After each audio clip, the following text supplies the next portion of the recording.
السلام عليكم. هل يوجد دليل علمي على وجود الله؟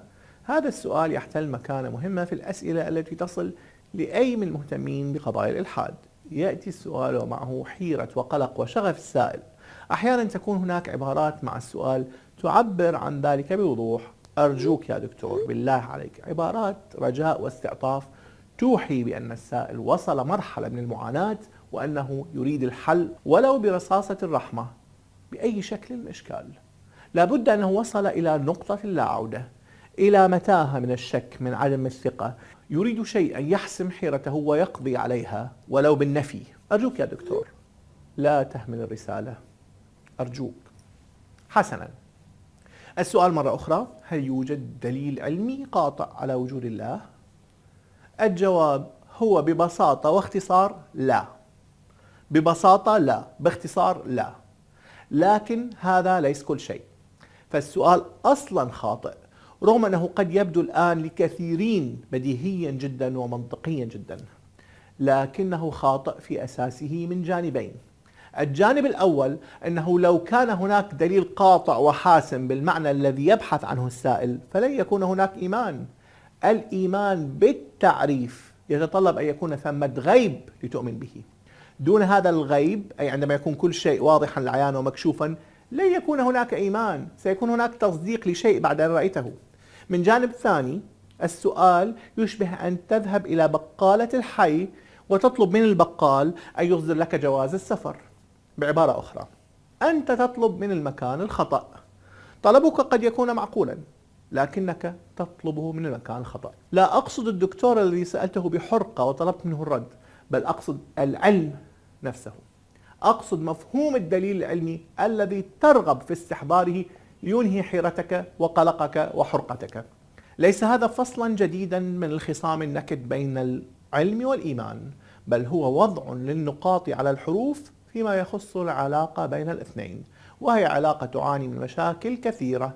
البعض يرى أن لا مجال للتلاقي بين الاثنين، والبعض يرى أن العلاقة بين الاثنين هي علاقة مساواة تامة. وبين هذا وذاك، وخصوصا في ظل هيمنة العلم في العصر الحديث وفي ظل تحقيقه لمنجزات كثيرة غيرت من حياة البشرية وزادت من رفاهيتها وكشفت الكثير مما كان يعد أسرارا لعصور طويلة. بسبب كل هذا فنحن بتنا نعتقد أننا يمكن أن نسأل العلم كل شيء ونطلب منه ختم موافقة على كل ما نؤمن به. وللتوضيح فقط، العلم هنا هو العلم التجريبي المادي أو ما يعرف بالعلوم الطبيعية.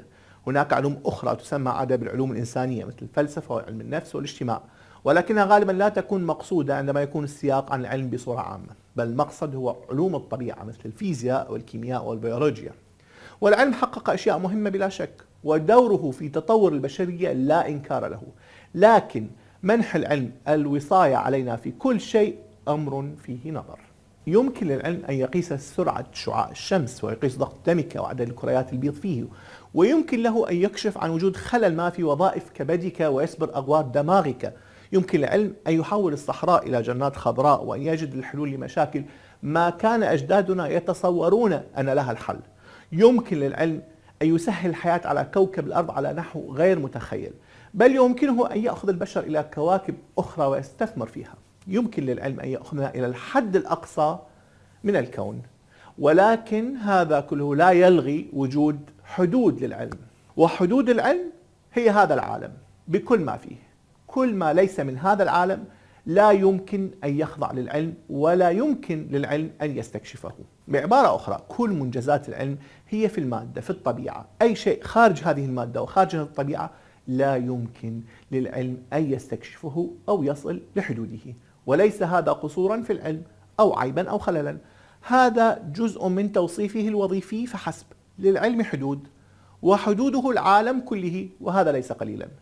لكننا نعرف طبعا أن الله خارج هذا العالم، خارج هذا العالم الذي نعرفه. هو عز وجل خارج كلمة خارج أيضا، خارج كل ما نعرفه وكل ما نتداوله من اتجاهات أو معايير أو مقاييس. الله خارج الطبيعة وخارج المادة، فلماذا نبحث عنه عبر العلم الذي حدوده الطبيعة والمادة؟ تريد دليلا علميا على وجود الله؟ هل قال لك أحد أن الله مثل ورم في الدماغ أو معدن طبيعي في التربة؟ هل تتوقع أن يظهر الرد في نتيجة مختبرية؟ هل توقعت أن تجده في أنبوبة في المختبر؟ بالتأكيد لا دليل علمي بهذا المعنى على وجوده عز وجل، ولا على غيابه ولا عدم وجوده. لكن هذا لا يجعل العلم ملحدا بالضرورة ولا مؤمنا أيضا بالتأكيد، هو فقط غير متخصص في هذا الأمر. يمكن أن يكون هناك علماء ملحدون أو علماء مؤمنون، لكن العلم محايد في هذا الأمر. سؤال العلم عن وجود الله سؤال مرفوض لعدم التخصص. أكرر، المقصود بالعلم هنا هو العلم التجريبي الطبيعي، العلم المادي، وهو المعنى الذي يقصد غالبا عندما تستخدم كلمة العلم. وحيادية العلم في موضوع الإيمان تعني أنه ليس لديه ما يؤكده أو ينفيه بخصوص أي شيء خارج نطاقه، لكن ممكن بالتأكيد أن تستخدم المعلومات التي يقدمها العلم أن يستنبط أو يستخلص منها ما يقود إلى هذا الموقف أو ذاك، لكن هذا سيكون بمثابة الإشارة، الدلالة لا الدليل. سمعنا كثيرا عن أن الله يتجلى في عصر العلم، وهذا لا يعني وجود أدلة علمية بالمعنى الحرفي للكلمة، ولكنه يعني أن الكثير من أمثلة النظام في هذا الكون، خصوصا في كونه مهيئا بدقة لاستقبال الحياة، ستشير إلى وجود إله خالق لهذا النظام. لكن هذه إشارات وليست أدلة. الحقائق العلمية تضع لنا نقاطا هنا وهناك، لكن الربط بينها الوصول إلى وجود خالق لهذا العالم يتطلب شيئا مختلفا عن العلم بمعناه التجريبي، ربما مزيج من الحس العام common sense أو الإدراك أو البصيرة أو المنطق البديهي أو ما نعرفه عادة بالحدث، شيء مختلف عن العلم التجريبي وغير خاضع للتجربة.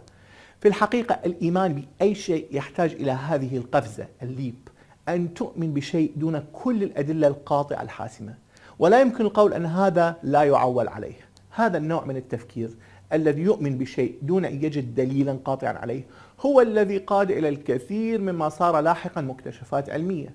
كل النظريات العلمية تبدأ بفرضيات، وهذه الفرضيات ولدت بالحدث، من تفاحة نيوتن إلى قانون أرخميدس إلى نسبية أينشتاين. الحدث جعلهم يؤمنون بشيء ما ويبحثون عن إثباته رياضيا وعلميا. مع وجود الله الحدس يربط النقاط ببعضها البعض، نقاط النظام الكوني والتراتب لتهيئة الحياة، يصل إلى الإيمان بوجود خالق لهذا النظام. لا نراه بالتأكيد، لكن لو كنا نراه ما كان سيسمى إيمانا، هو إيمان لوجود هذا الغيب فيه. لكن قد تقول: أما كان من الممكن أن يكون وجوده أوضح؟ ألم يكن من الممكن عليه وهو القادر على كل شيء أن يقدم نفسه بطريقة أسهل بوجود دليل علمي مثلا، أو أي وسيلة أسهل يقررها هو؟ لكن لو كان الوصول إليه أسهل، ما مغزى الأمر كله؟ ما معنى أن تكون الأسئلة سهلة جدا في الامتحان بحيث يحوز الجميع علامة كاملة ويتساوى فيها المتفوق بمن لا يعرف شيئا عن المادة؟ سيكون هذا ظلما للمتفوق بالتأكيد. وفكرة الامتحان ليست عابرة بالنسبة للمؤمنين، الأمر ليس كويز على الإطلاق. لذا في عدم وجود ما يجعل وجود الله شديد الوضوح كما شتات الصحف أمر متسق مع فكرة المؤمنين عن الوجود البشري على الأرض وكون كل شيء هو امتحان في النهاية. لكن ماذا عن هذا العدد من العلماء الملحدين؟ الملحدون عادة يستخدمون نسبة الإلحاد بين العلماء خاصة مشاهيرهم لكي يدعموا موقفهم، كما يفعل المؤمنون الشيء ذاته مع المؤمنين من العلماء. في الحقيقة نسبة الإلحاد أو الإيمان في العلماء غير مهمة أكثر من أهمية نسبة من يفضل الباستا على البيتزا مثلا منهم. تخصصهم العلمي هو في مجال المادة والطبيعة، والإيمان والإلحاد في مجال آخر تماما. لذا فالاستئناس برأيهم في هذا الأمر لا معنى لهم. البعض منهم لم يكن زوجا مخلصا أو أبا جيدا. هل معنى أن علينا أن نتبعهم في هذا أيضا؟ قطعا لا. لا علاقة لعلمهم بحياتهم الشخصية. كذلك إيمانهم أو إلحادهم خيار شخصي لا علاقة له بعلمهم، لأن علمهم الذي تفوقوا فيه هو في مجال مختلف جدا.